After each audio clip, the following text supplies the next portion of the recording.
You just explain who you are right now at this moment. And then I'm going to run this back as fast as possible. Who I am at this moment.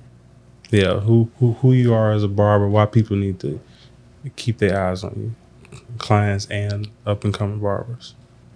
And us old heads, too. I'm free.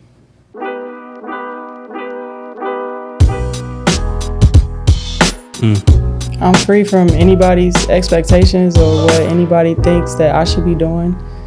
I'm financially free. My time is free. You know what I'm saying? I just feel like a free spirit. Like I can do whatever I want to do, and there's nothing that's stopping me for real. You know what I mean? So I don't feel like, oh, I have to be doing this because this person said I have to. I do what I want, and that makes me free. So, yeah. Yeah. So how where are you located at? Where are you cutting right now? We are currently at Christian Fields on 65th and Cottage Grove in Chicago, on the south side of Chicago. And what neighborhood is this? Right outside of Hyde Park? Woodline. We're in the Woodline area of Chicago. That's what it is. But yeah, Chicago, 65th and Cottage, Christian Fields, a legendary Christian Fields. But yeah. Yeah. So you use the word free. And we hear that word, free a lot from my neck of the woods. Is that just something that you say, or is it something that you've done or are doing that allows you to be free?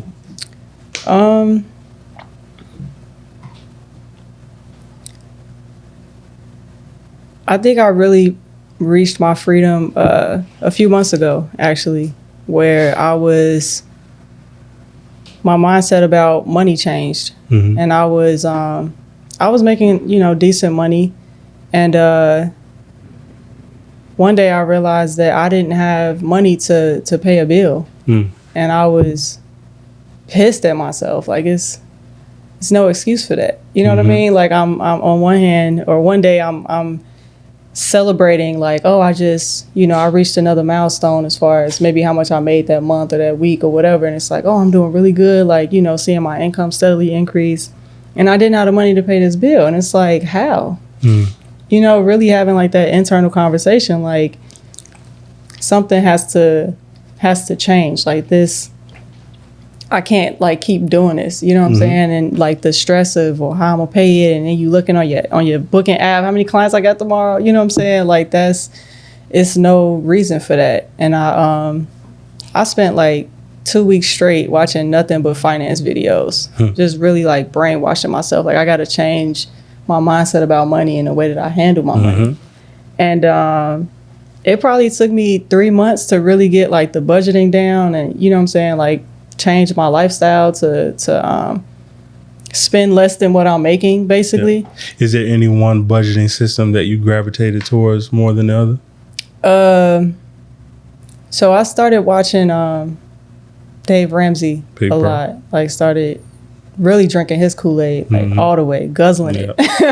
I'm part of that cult too. Yeah. And so I use his app, Every Dollar. And dope app. I actually was looking into the Mint app, because a lot of people use that. So I'm like, okay, what's to that? But I set it up and I'm like, this is complicated. Like I love the simplicity of the Every Dollar app. But I think really, coming to the mindset, like a lot of times as entrepreneurs, it's like, or as people in general, if I could just make more money, I'll be good. If I could just make more.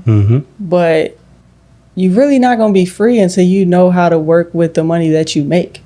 So I went from, I got to make more. I want to make $10,000 a month, you know what I'm saying? To, no, what I make now is enough. Like I make enough now. That's good. You know what I'm saying? So really once I changed my mindset about that, I was really like, I'm good now.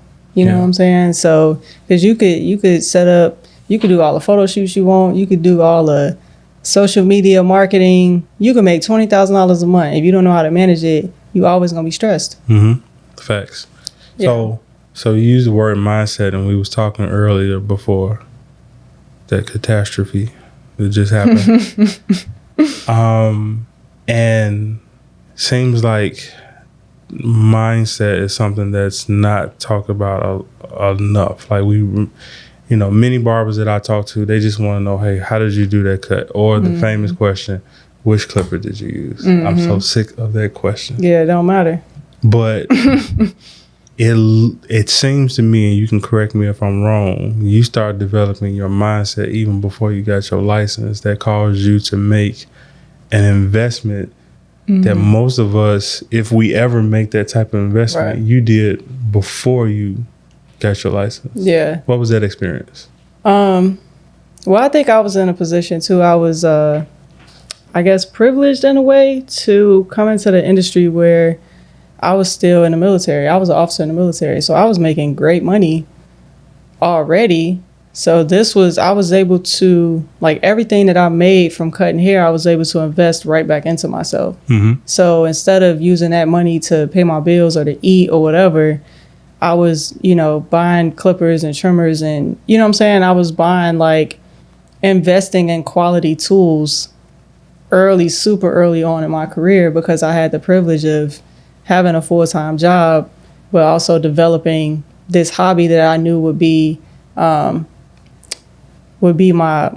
plan or my career once I got out of the military. So I do think it's a little different when you've been in the industry for 10, 15 years and you got a wife and kids and you know what I'm saying? And then it's like, oh, I got to come up with, I don't even remember how much the class was, but I got to come up with this money to take this class. It's kind of hard, but you got to make it happen. Otherwise, you're going to be stuck in the same spot. You're going to be, you got to make that sacrifice. So it's, hey, babe, we ain't going out for, you know what I'm saying? We got to cut back on the reservations for a couple months so I could take this class. But, I think that it was great for me to take that class early on. On one hand, I feel like maybe I took it too early, but at the same time, like I said, it really set the tone for my whole career, even before I was licensed. So I was able to, like when I took Erskine's class or when I took She's the Barber's class, it was like I was able to just fine tune the things that I already was doing and working on. Yeah. Yeah. So how are you noticing the things that you're doing different now, being so young in the industry, that somebody like myself wasn't doing? I think I answered it the right way. Like, is it noticeable to you? Like, yeah. Nah. I mean, yes, I do, but I don't feel like I do feel different, but I don't think I realize how many people notice it, if that makes sense. Like, I know that I'm different from a lot of people, but I didn't know that you necessarily noticed it or that, you know what I'm saying? So I pay attention to everything. So for me, anytime I'm doing something where I have to speak or teach or anything like that, I introduce myself as one of the most successful failing barbers that you'll meet in this industry. And what I mean by that is that I've done the competitions. I've won the competitions. I have the trophies. Had a huge clientele. Yeah. Just making money, still broke. Making money, still past due. Making money, got an eviction notice. Making money, got a lot of clients, and my health declined on me.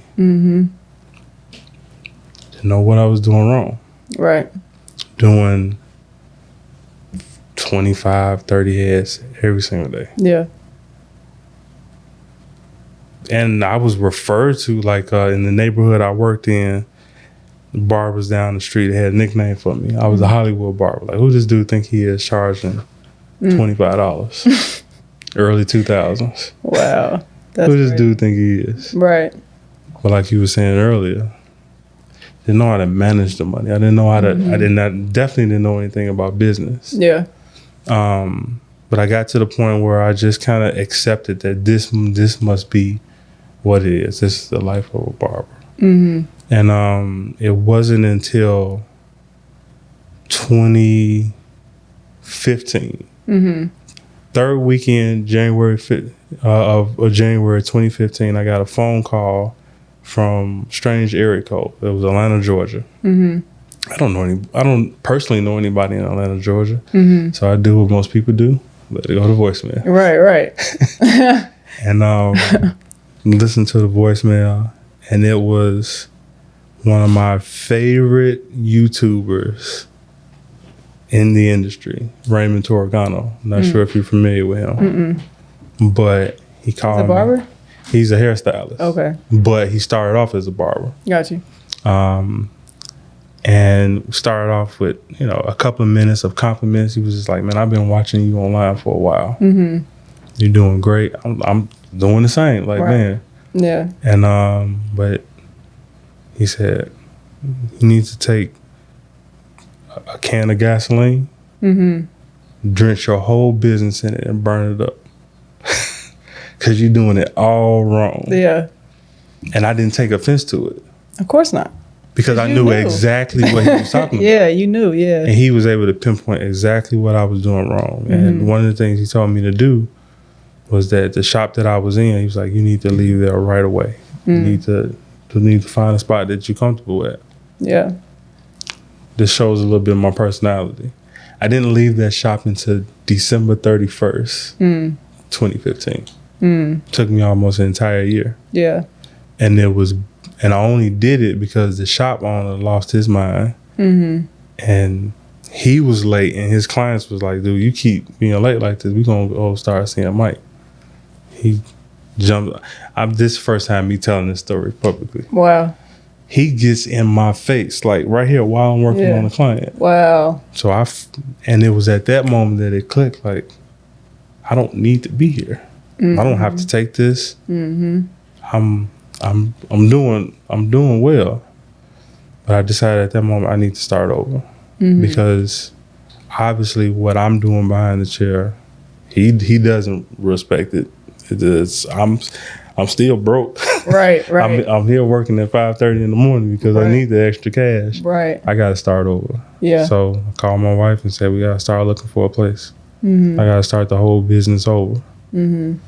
And 2016 was the first time that I made an actual investment in my mind and my education. Mm-hmm. Saying all that to say, at that point, I had already been working 16 years doing everything the wrong way. Yeah. It took me 16 years to figure out investing in my mind and in the way that I worked was going to help me get to my goals faster. Mm-hmm. You figured it out before you even got into the industry.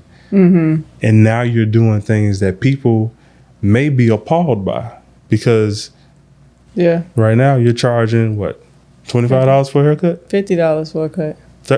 Not 30? No. How long you been behind this chair?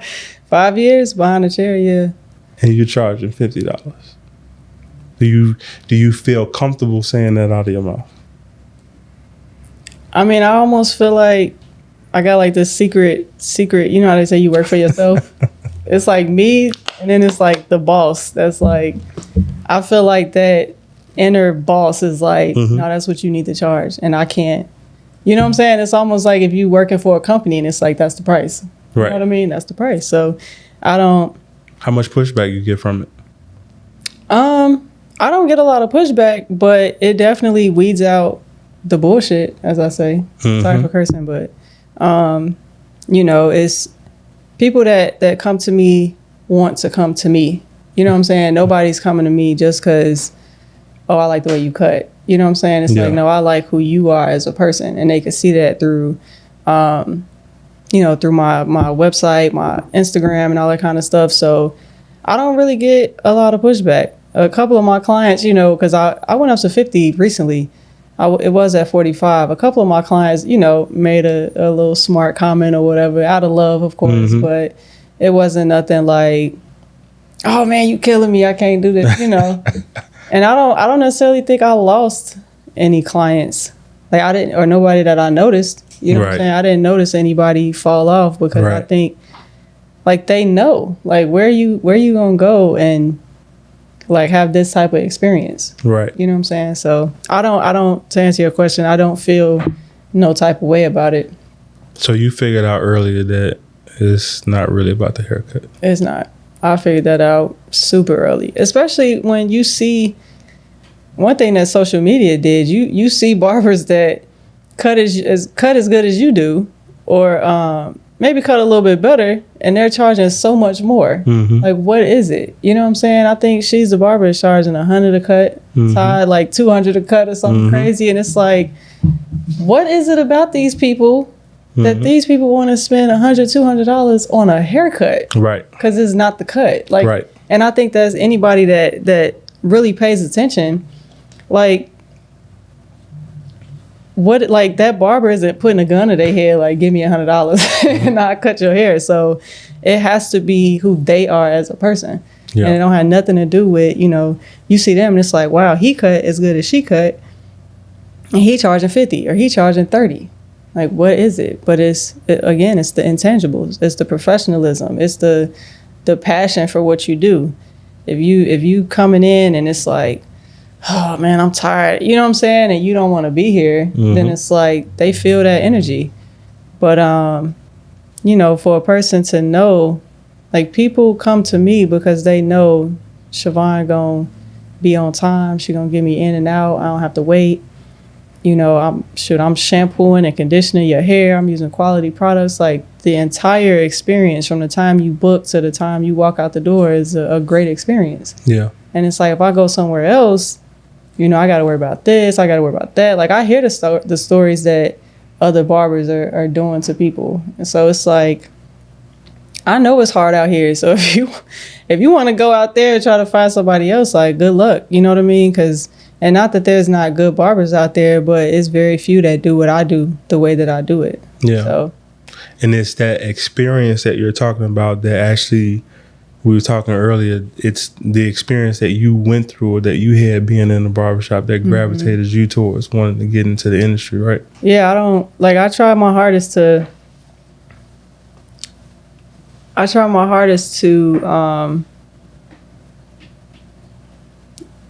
make my business like as stress-free as possible for me and my clients. So whatever I got to do to make that happen, like, I'm not going to do everything for the client's benefit necessarily, but I'm going to set up a system that allows me to give you the absolute best service stress-free. You know what I'm saying? So, and that includes what I charge. Like, hey, I gotta charge this, otherwise I gotta cut your service down to 20, 30 minutes so I can get the next guy or whatever. You know what I'm saying? I'm not a fast cutter. I've accepted that. Probably because I be talking too much. But yeah, I think, you know, I'm the type of person that I care how people feel. I care how people feel about me. So, you know, I want people to feel good when they come in here and when they leave.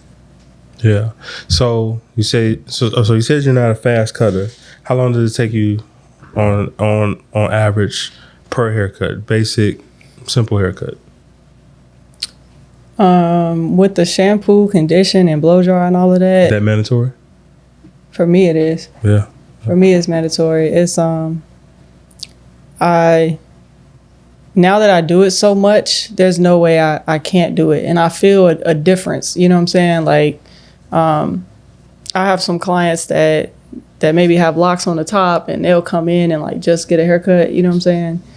And it's like, like, the hair isn't clean, your scalp isn't clean, you got flakes and old product in your hair, like, and of course you could do like a dry shampoo in the chair and stuff like that, but it's not the same as really putting your hair back in a shampoo bowl and really cleaning your scalp. You know what I'm saying? To me, the haircuts come out so much cleaner, and you don't have to use a ton of Chazap and the pencils and all that. You know what I'm saying? I can just like J-Rock, the other barber here, he uses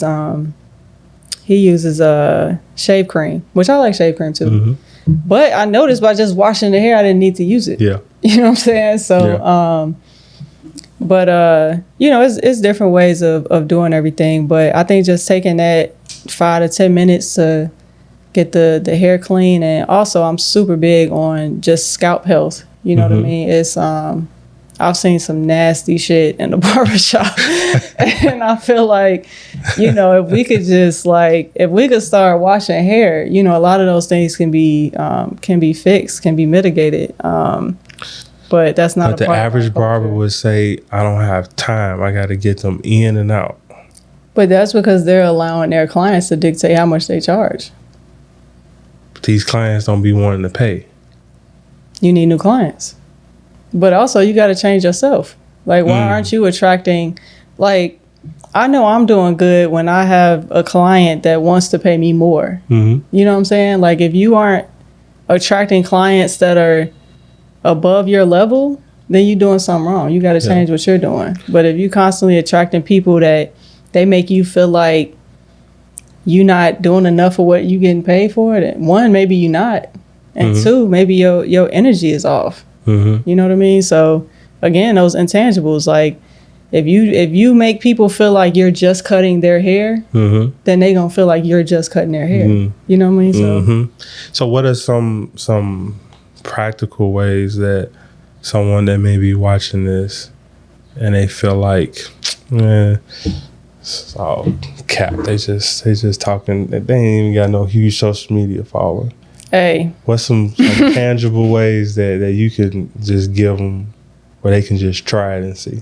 Man, I think I just got 1,100 followers, but my bills are paid. Hey, I say that.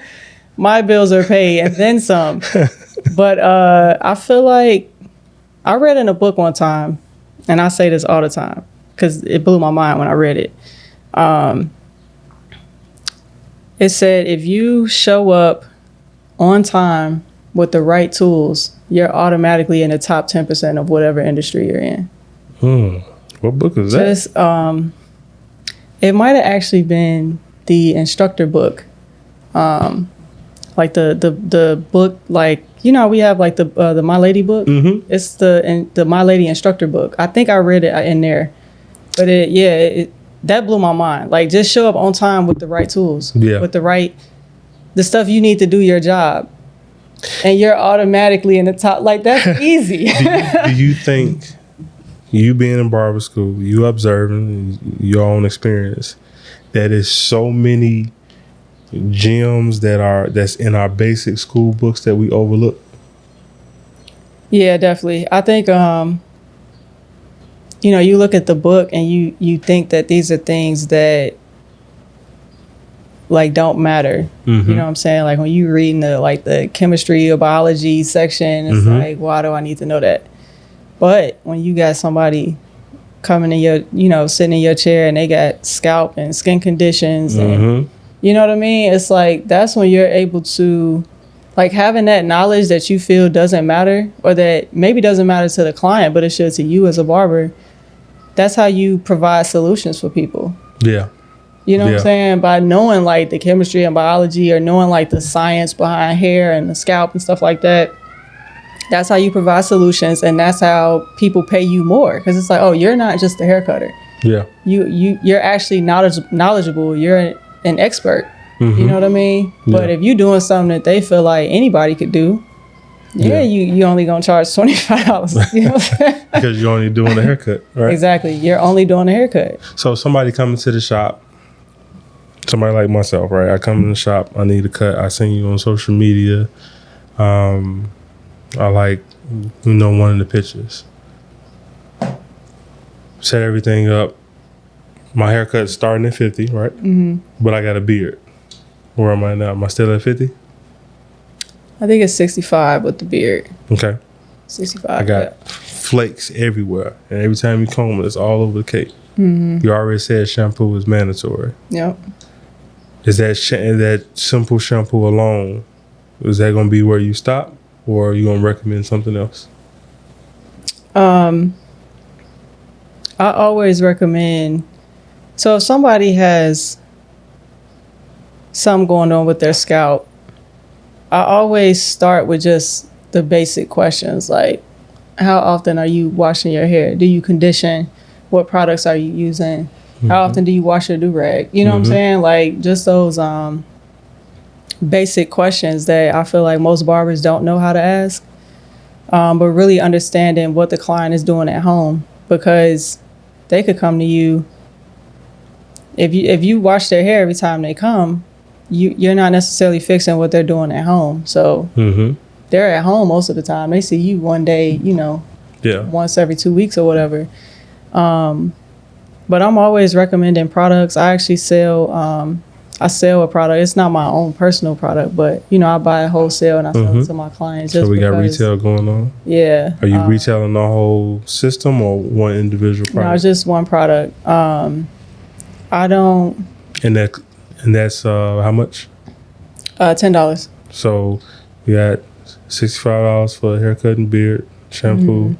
Is there a treatment service for the scalp issues that I may go through, or you just want to put me on the regimen first? If your scalp is really bad, I'll recommend a scalp detox.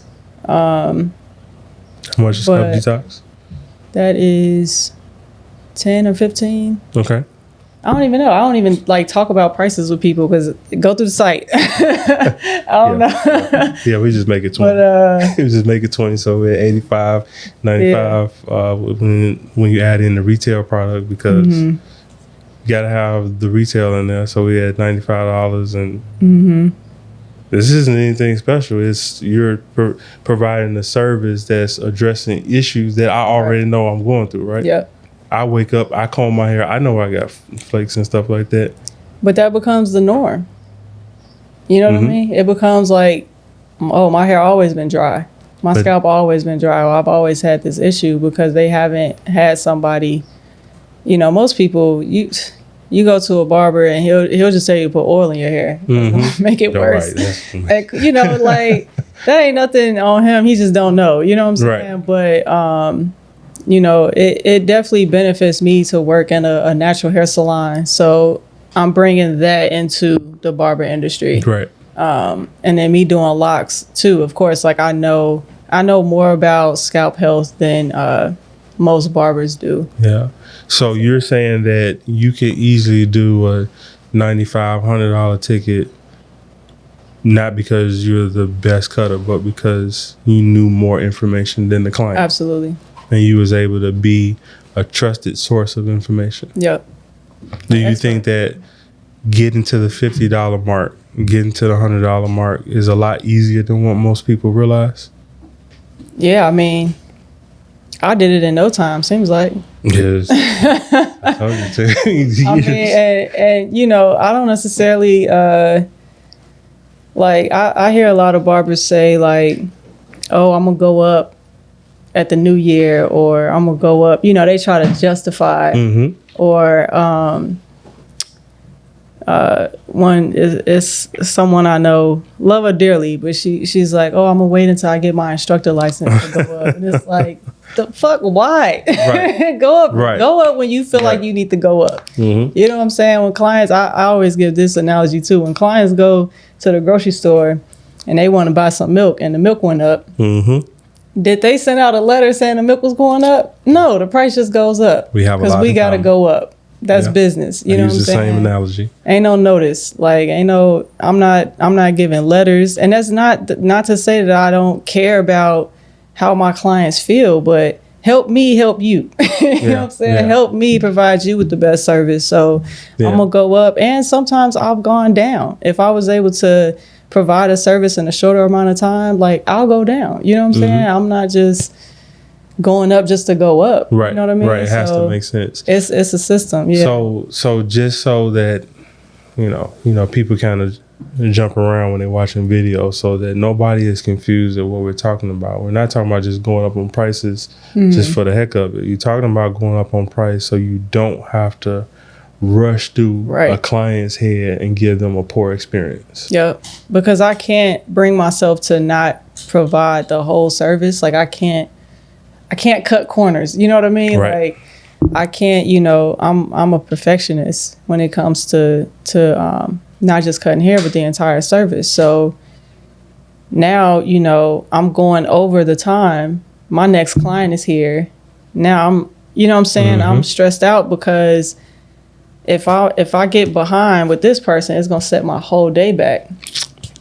I don't want that stress. So it's like, I'm going to give myself, you know, more time than what I actually need, because I don't think we take into account too, like, once you finish with the cut, but now you got to take the cape off, you got to wipe the client down, you know, like put some moisturizer and oil on them. Mm-hmm. Then, you know, blow the rest of the hair off, give them the mirror. They're going to look in the mirror for 30 seconds. You know what I'm saying? Then you got to, all right, let me get your card, you know, pull the Square app up, and you know what I'm saying? Now you checking them out. Like, we don't account for that. Now you got to sweep the hair up. Mm-hmm. You need more time than it actually takes to do the service for that client. You know what I'm saying? How's your appointment bookings? Are you set up in 30-minute blocks, 45-minute blocks, 60-minute blocks? No, it's just however long the service takes. Okay. So like my not basic haircut, but like my men's haircut, women's haircut is 45 minutes. Mm-hmm. So it's a 45-minute slot. And then for haircut and beard is an hour. So that's an hour. So you kind of get in where you fit in kind of thing. I understand why barbers do like the 30-minute slots, and it's just, you know, there's no gaps, I guess you could say. Because sometimes I have gaps, but I use that time where it's like, oh, I got a 15-minute gap. Hey, can I take your picture real quick? Mm-hmm. You know what I'm saying? Like the little stuff, content, or cleaning up around the shop. Like, let me do this, let me do that. Maybe I need to clean out my airbrush machine, or, you know what I'm saying? Like, use that time to be productive, as opposed to, you know, you dealing with a client from start to finish throughout your day. I feel like we need that little time in between to do the things that we have to do when the client isn't in a chair. Right.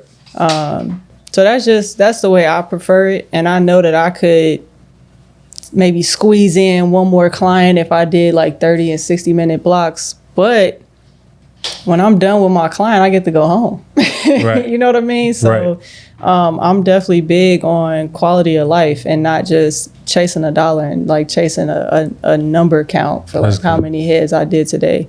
I like to leave out the same way I came in, not with my back hurt, my feet hurt, and you know what I mean? Especially when you got a family, you got a wife and kids. It's like you got to leave time. Like, you got to have energy to go home and like give energy to them too. You know what I mean? So, I'm real big on quality of life. I don't like to be stressed. I don't like to be tired. Like, I just had my highest grossing month like in my life. Congratulations. And thank you. And I'm like, it was this past easy. month, right? To April. It was What's funny is that I just did too. That's what's up. I just did. Congrats. And I was stressed out because I had, this week was crazy with the cancellations and reschedule. Like everybody was stuck at work or stuck in traffic. This past week, you said? This past week was dry for me. Like my last week of April was like low key flat. Like, but I was cool because I'm like, I'm still good though. Yeah. And that's why it's good to track your income. You know what I mean? That's why like all of my income comes straight through the Square app. That way I could see, like, I don't do the Zelle and Venmo and all that kind of stuff. Everything comes through one place. That way I could see like, where am I at for the month? Right. I don't care if I had a slow day. Like this past week, I had 2 days where I only had one client. Yet this was my highest grossing month. Right. I'm overemphasizing that because it was like when I made significant changes in my business, especially this year. This is the first year that you know, my son is behind the camera. Have you seen me more around the house? I've been getting home early. What about Saturday? I've been around the house pretty early. Yeah, strangely. Yeah. Everybody's nervous. But when you improved your quality of life, your income went up. Yeah. So that goes to show it's not about how many heads you cutting or, you know, staying at the shop all day, every day. Like, we all know them barbers. Like, you always at the shop, you know what I'm saying, cutting till midnight, but you broke. So it can't be the cut. Right. It can't be how many clients you got. It can't be, you know, and I feel like if you really pay attention, this is not a hustle. It's not, you know, like I hate the word like grind, like getting to the grind. Like, that sounds horrible. I don't want to get to the grind. Like, I want to like make money, be free, and still have energy for myself and other things that I want to do. I don't feel like Like if I wanted to be a slave behind a chair, I would have stayed in the military. You know what I'm saying? Like, for me, it made no sense to get out and now I'm working harder just to make the same amount of money. You know what I'm saying? Or like, if you chase a dollar, you will always be broke. Yeah. So I don't chase money. I don't chase clients. I do the best job that I know how to do and just let it come to me. Yeah. You know, so I think this past month really, it like solidified that like I can be good. And if I only stay where I'm at, which I know I'm not, but if I only stay here, I'm still good. Yeah, you still and good. It was, it was an easy month. Like I think I had one day where I took like, I had a little scheduling issue and I ended up taking a client like at the end of the day. And I was tired that day. I had the wrong shoes on. My feet was hurting. That was the one day out of the whole month where I remember like, I felt like I was working hard. You know what I mean? Every other day it was just, I'm chilling. That's good. That's good. I want to make sure that whatever was lost is we can kind of recapture at least this part right here. Is it for you? Is it about charging more money and bringing in more money, or is it about managing the money that you have? It's all about managing. I mean, if there's millionaires that are broke, right? There's millionaires that are broke. Like it doesn't. I've been reading a lot of finance books and stuff. Like I just read the Budgetnista's book. I don't know if you hip to her. But, I do have her book. I read her book in like 2 days. I read the Psychology of Money, and I'm reading a book now called Enough. And it's funny, the Psychology of Money and the Enough book, they both told this story. I think the Psychology of Money author, he like quoted it from the Enough book. But anywho, there's two guys at a speaking engagement. So there's a speaker and it's two guys in the audience. And one guy says to the other guy, that guy, pointing to the speaker, made more money in one day than you made in all your book sales. Like pretty much, I don't think he was trying to shit on the dude he was talking to, but just like, man, everything you made this year, he made in a day kind of thing. And the guy looked at him and he said, yeah, but the big difference between me and him is that I have enough. You know what I'm saying? I'm satisfied. Who's enough by? I don't even know. You don't know? I'm not good with authors. I'm going to drop a little clip of what the book is. It's so good. Bill Clinton wrote the introduction. Oh, snap. you know who Bill Clinton is, right? See, you embarrassing me. It's by John C. Bogle. John C. Got it. Okay. Yep. And it's a small book. It's like a little, it's like small but thick. You know what I'm saying? So you like paperback books? Mm-hmm. You prefer paperback books? I like hardcovers. Yeah, I'm a minimalist, but I'm a book hoarder. Yeah. I don't like reading. I don't like audiobooks.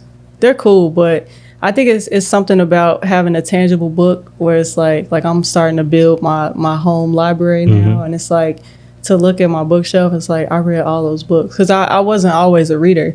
I just started reading probably 2-3 years ago. Oh, you know what I mean? So I've read more books in the past 2 years than I have in my entire life. So yeah, I'm a book hoarder. But going back to your original question, I think once I shifted my mindset to I don't have enough, I'm not making enough. It's like, no, I have enough. You know what I'm saying? I have enough. Then it really just changed my mindset about business, about money, that, you can't chase a dollar. Like just do good. Enjoy what you do. Be a good person and the good comes back to you. So right. I don't feel like I don't think it's by chance or like I'm lucky that like I just had my highest grossing month. Like, you know what I'm saying? Right. It was by design, and it's because I put the work in. You didn't luck up and get it. No. Yeah. It wasn't just, oh, it's warmer out and more people, you know what I'm saying? It's not because of the season or anything like that. I mean, January was my lowest month probably. Well, like coming after the holidays and everything, you know, November and December is like popping. Right. Everybody getting their hair done and cut. But January was like super dead, but I still made enough. Yeah. You know what I'm saying? Great. Like, so that's great. You got to know how to, you got to have a different mindset about money, and also not trying to live like other people. Like Dave Ramsey says, like, don't live like no one else so you can live like no one else. Yeah. So I don't care to keep up with the Joneses or the Smiths or whoever. Yeah, I'm just me. So yeah, I think that's good, and I want to re-emphasize, if it's not clear, this what we're talking about. I hope you agree. It's not about charging more money and flexing. It's about charging what you need to charge so you can focus on doing good business, providing good service, and really taking care of the client. Absolutely. It's I think it's good to have. Excuse me. I think it's good to have a system. You know what I mean, and not just, oh, he charging 50, I'm gonna charge 50. You know what I'm saying? Like, why? You like, and what are you giving to the client? Right. You know what I'm saying? Like, I've had people like tell me, man, when I saw your prices, like I thought it was crazy, but when they read the description, it's like, oh, but you shampoo and condition the hair. You know what I'm saying? Like, once they actually get here and they see the whole experience, it's like, I see why you charge the way you do. Yeah. And I know I don't always capture that on my social media. Like, I've shown me like washing people's hair and stuff like that, but you know, the full experience, shampoo, condition, blow dry. Even I had a client the other day, I used my Dyson blow dryer to blow the hair off of people. And he was like, man, you could charge $50 just for that. Like, ain't nobody doing that. I'm like, what is the blow dryer? You know what I'm saying? But people pick up on those little details. Like, this is a different feeling. I feel different when I sit in your chair. So it makes sense, you know. But if I was doing what everybody else doing and I'm charging 50, I wouldn't have no clients. Yeah. Maybe a couple. Yeah. That's good. So we getting ready to wrap up.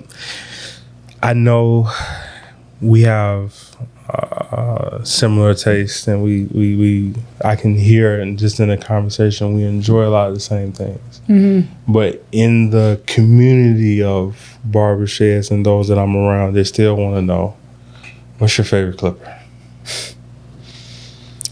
Oh, I'm gonna show you.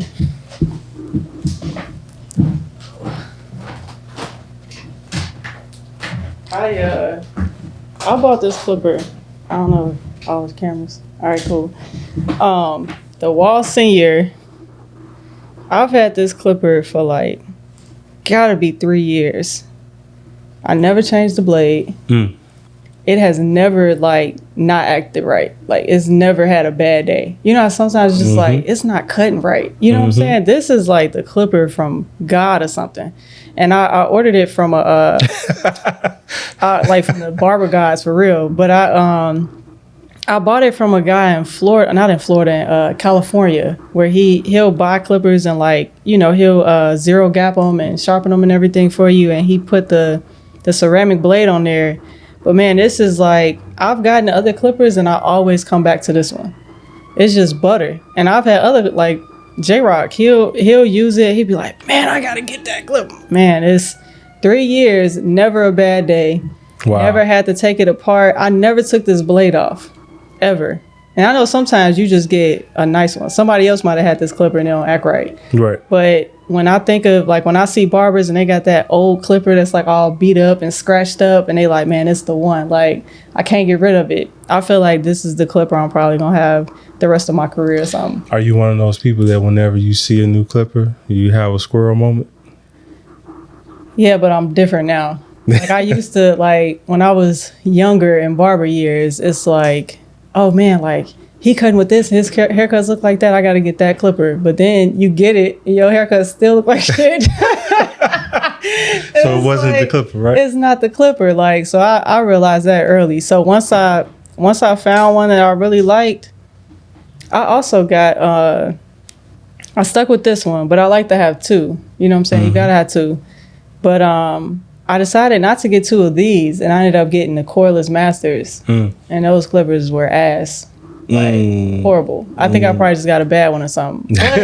But my bro at barber school, Shamir, he had one like ours went out at the same time or something. You know what I'm saying? And we both had it for less than a year. And like they get real loud. You know what I mean? And I've seen barbers use them, but most barbers that I see that use them and are still using them, they got like 20 clippers on their station. You know what I mean? So it's like I was cutting with that thing every day, like getting to it. You know, and it's like maybe I got a bad one, but I always come back to this one, though. That's it right there. That's the one. Show them again. The Wall, see here. You got it? With the ceramic blade. Send me a check, Wall. No. But, no, this is the one. Oh, yeah, you can put that in the microphone. That sounds beautiful. Yeah, you all good. Never a bad day. Never where it like would snag the hair or, you know what I'm saying? It just, reliable. Faithful right here, for real. Yeah. Other questions that it's inevitable. You prefer enhancements or no enhancements? Both. It depends. Depends. That's good. I'm not the barber that enhances every cut. I'll probably maybe 15-20% of my cuts are enhanced. You charge more for enhancements? No, I include it. Okay. I include it. I know that's like what's the word? Controversial too. You know what I'm saying? But I don't charge more. Probably because I don't attract the type of clients that want to be like beamed up all the time. You know what I'm saying? Like my clients are more chill and laid back. Like just make me look nice. So you legitimately do not have to work hard. No. You got a real chill system. Very chill. I like both though. I will say this about enhancements. I don't think that for me, I would never enhance every haircut. Because it's not for everybody. You know what I'm saying? And also, when I first started doing enhancements, I just wanted to do it to know how to do it. I didn't plan on using it on every cut or like using it to get my follower count up or anything like that. But I noticed that I started using it as a crutch. I didn't mean to. I just looked up one day like, I'm using it as a crutch. You know what I'm saying? Like I'm not cutting as good as I could be.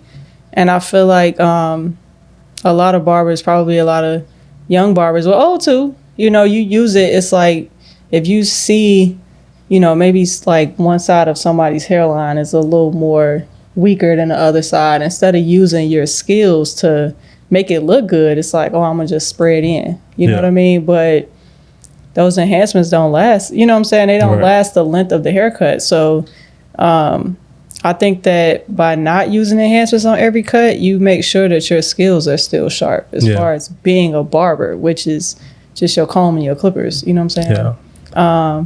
And I always tell my clients, you know, do it on a special day, like your birthday or wedding, photo shoot. You know what I'm saying? Those are the times to do it. But I don't really, and the ones that I do use it on don't even need it. You know what I'm saying? Right. So it's but you know, I think it's something that I do so that I always have it in my arsenal, and if and when somebody wants it, I'm able to do it and be proficient at it. But I don't lean on it at all. That's good. I will say too, I was talking to J-Rock the other day about this.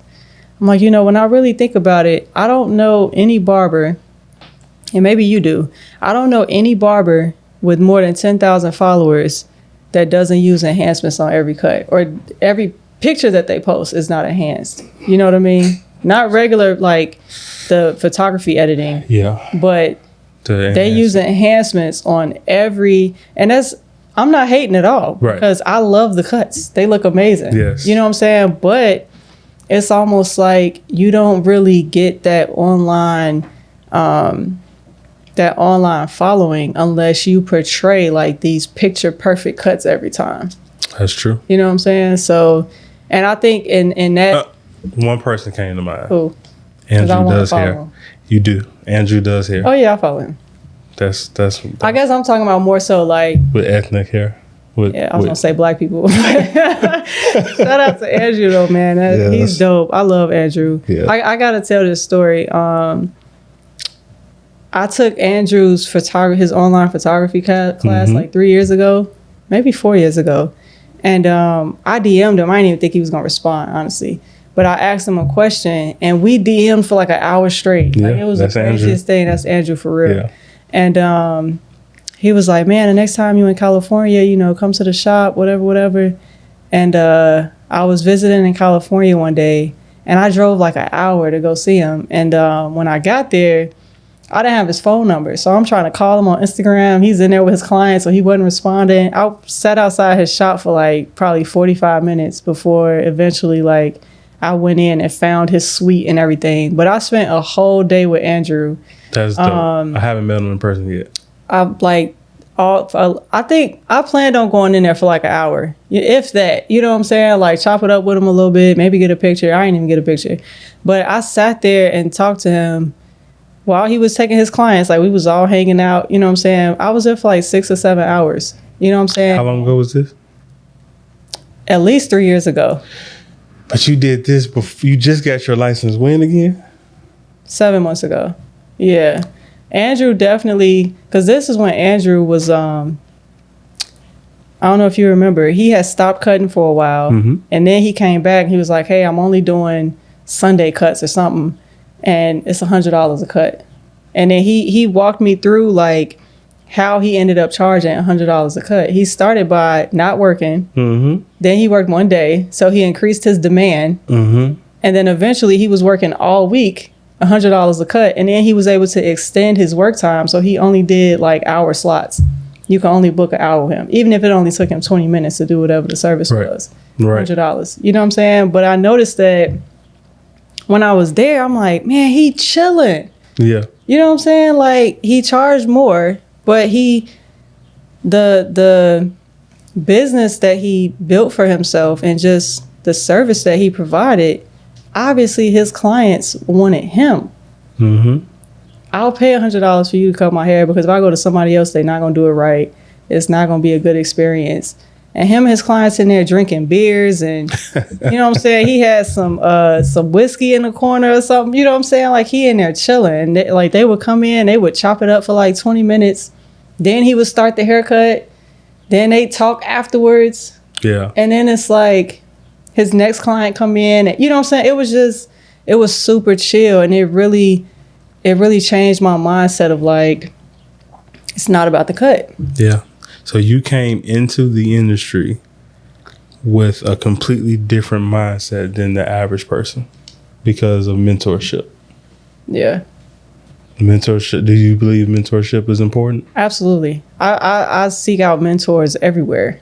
Yeah. You know what I mean? And when I came here, I have mentors here, and it's not just because I do locks and they're helping me, you know, do locks or whatever, but I recognize that anybody that has been doing something longer than you is able to give some advice and some insight. I can take advice from somebody that maybe I don't like the way that they run their business or the way that they do things, but you still have mentorship to provide me where it's like, hey, maybe don't do that. Or, you know what I'm saying? Or have you thought about doing this? You know what I mean? Even if, you know, I don't want to be where you at. You know what I'm saying? Like I have mentors that work themselves to the bone. And it's like, I don't want to be you. But yeah, you've been doing this for 15 years. Like, of course you have some insight. You know what I'm saying? So I've leaned on mentors. Shoot, even going back to college. And not even just like business mentors, but I remember there was one of the basketball coaches on my campus or whatever. I wasn't even playing basketball, but I liked the way she presented herself around campus. And I said, hey, I want you to be my mentor. And like we're cool to this day. You know what I'm saying? And she's like, she's in a completely different industry. Like I wasn't trying to play ball or coach or nothing, but I liked the way she presented herself as a person. So at everywhere I go, because I've moved around so much because of the military and everything. But everywhere I go, I'm always seeking out somebody to guide me. Yeah. Even though I'm a little bit of a know-it-all, but you know what I'm saying? I'm definitely a know-it-all. But, you know, just having that person that could pull your coattail a little bit, or like, you know, just to somebody that cares about you. So mentorship is very important, and not just in whatever industry you work in, but having mentors that care about you as a person. Like I have clients that are mentors, you know what I'm saying?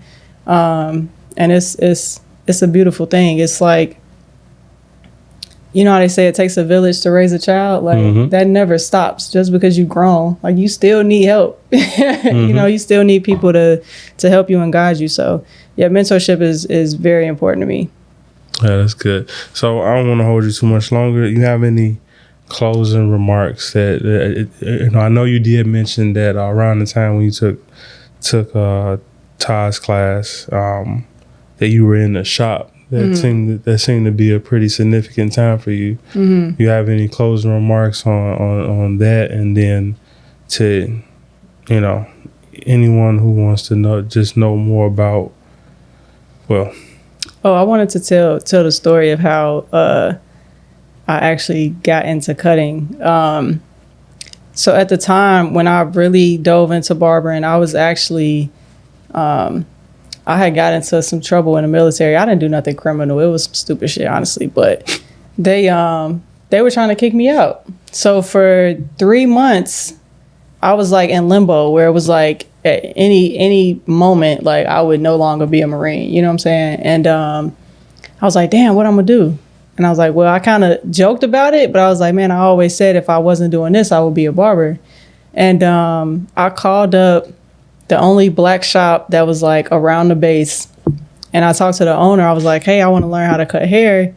Can I come and just, you know, shadow y'all? And like, I really just thought I was going to be like a little like shop girl or something, you know, sweep up and, you know what I'm saying? Just kind of help out and just like be in the culture.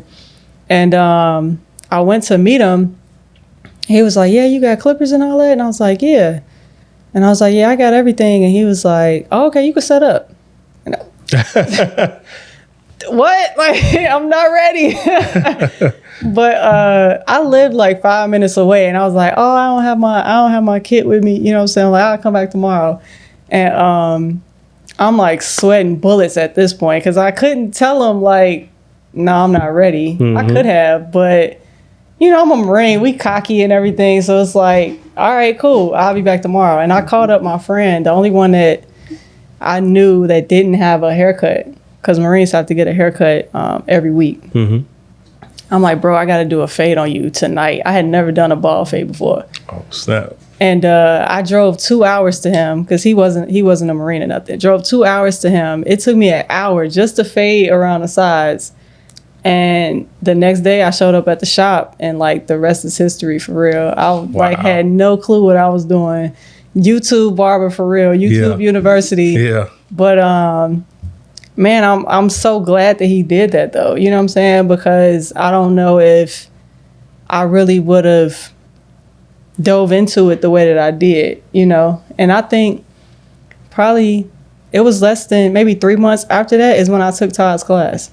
Like I had didn't know what I was doing. Right. You know what I'm saying? But yeah, I took Todd's class, and then it was just like, the rest is history, man. So them like early videos of me like doing facials and the hot towels, and I got all of that from Todd. But yeah, I always like to tell that story. That's a funny story for me. That's hilarious. He said you could set up. And I know he knew I was scared, because I know my eyes probably got big as hell. I'm like, set up? Like, what? Why would you want me to do that? And he probably just, you know, needed help around the shop or whatever. But even then, I knew that I was different, because I noticed the shop changing when I got there. And maybe just because, you know, I was the only woman in the shop or whatever the case. But, you know, they would tell me like, oh man, Shavonne got me doing this, or you know what I'm saying? And when I was working there, I wasn't even, when I took Todd's class, I wasn't at that shop anymore. I ended up not getting kicked out of the military. They sent me to North Carolina. But I took Todd's class once I got to North Carolina. I drove up to New York. But I was more professional.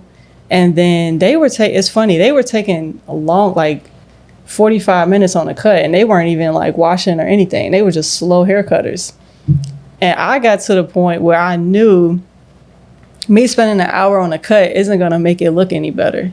Like, I knew I had to get my reps up, you know what I'm saying? But then they noticed I'm the worst hair cutter in there, but I was doing more heads because I was cutting faster.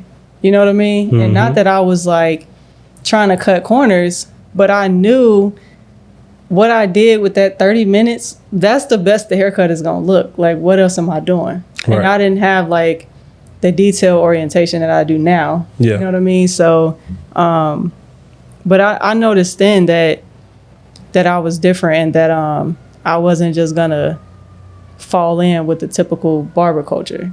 That's good. I've always kind of did my own thing. So that's good. Any closing remarks? What Marshawn Lynch say? Take care of your chicken. Is that what you said? Do you remember? That's how I feel. Like, I'm really on this like money mindset shift thing, where it's just like, man, money controls everything. Like, people say like, money don't matter and all that kind of stuff. It absolutely matters. Money gives you freedom. Money gives you the ability to, let's say I didn't want to be at this shop no more, or I got to move around, or I got to do some things. Like, having a savings allows me to live the life that I want. Maybe I don't want to be here. Maybe I want to move. Maybe I want to do this and that. Or, hey, my kid is sick. I need to take a week off. You know what I'm saying? Like, hey, I want to go on vacation. Like, money allows you to have control of your time and your life. So learn how to take care of your money. Is not about the cut. It's more than that. I honestly feel like it's all about how you manage money when it comes to how much you charge, and your money management within your business and your personal finances. Just take care of your chicken. I don't know where he got that line from, like, or where he got that statement from, but your life is gonna suck until you change your mindset about money. You're never gonna have enough. You're always gonna be searching for the newest, best thing, whether it's a car or a house, or you know what I'm saying. You really got to be satisfied with yourself and your life, and just have enough where you're at. Yeah. That's good. I don't really have no closing remarks, but that's good though. I appreciate you a lot. I do. I appreciate you. I appreciate the energy that you're bringing into the industry in Chicagoland barbering. One of the things that really motivates me is that a lot of people feel like they got to move to a different state. The most popular one is Georgia, hanging out in Atlanta because of the culture of people there, specifically Black people. Yeah. I've been there. I know a lot of those people. And I don't see why we can't have that here in Chicago. Yeah, Chicago, we that's facts. But what get highlighted the most? The coldness of Chicago, or that cutthroat, or the hater mentality. And that is true. That is here. But we don't get a chance to see that culture where people likes to help build one another, sharpen one another. And that's what I want to highlight amongst our community. That is people here in Chicagoland that really want to help one another. Yeah. I think, I know we're supposed to be closing, but I want to say this. I think I've had a unique experience, especially being in this industry, because I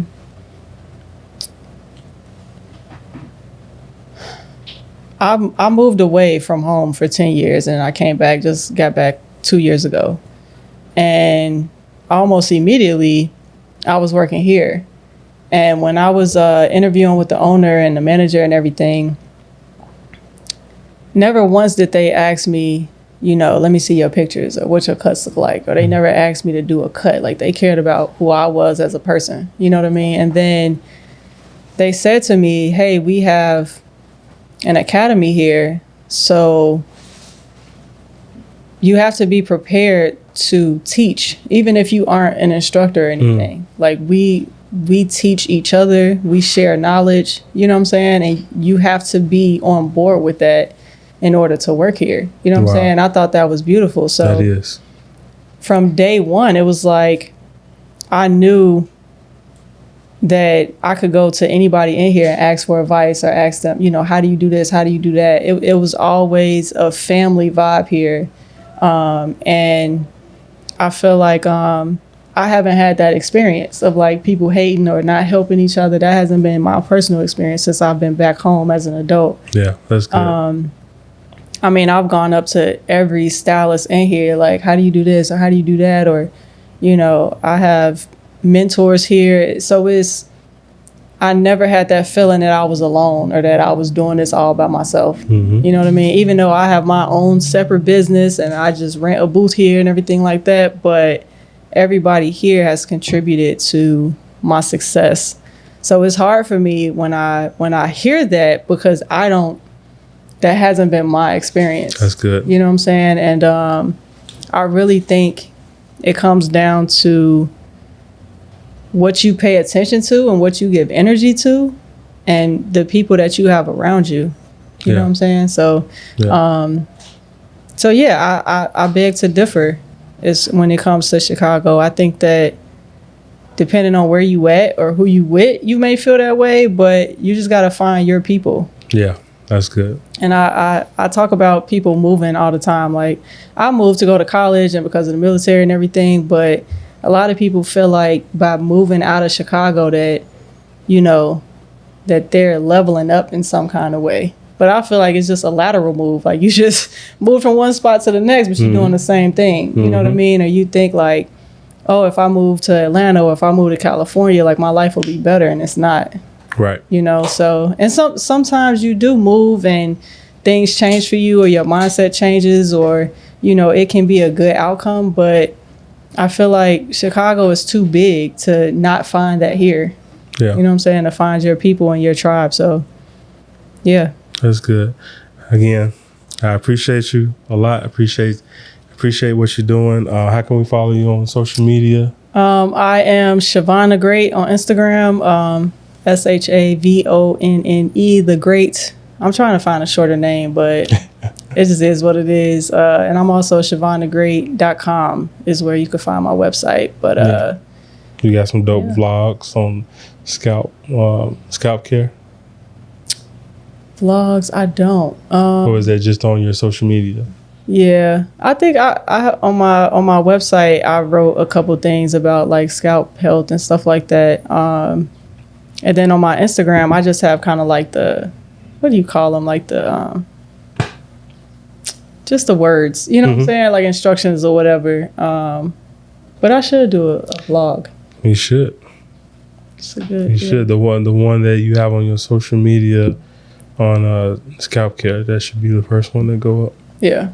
Because that one right there is beneficial to the client, but right away you indirectly teaching a barber that may feel like he's just okay or average, he or she, that, you know, you already taught them how to get to the bag. right. And the purpose of scalp health, you know what I'm saying, how it benefits you and the client. So, yeah, for sure. Yeah, so we'll have all your information when this gets posted, and that's it for this spotlight. We've been talking a lot longer than what this recording is, because my bad. I think it wasn't your fault. I think it's me. I think I did the goofy. I mean, I talk a lot, so I was surprised when you said 30 minutes. Like, I could talk 30 minutes by myself. No.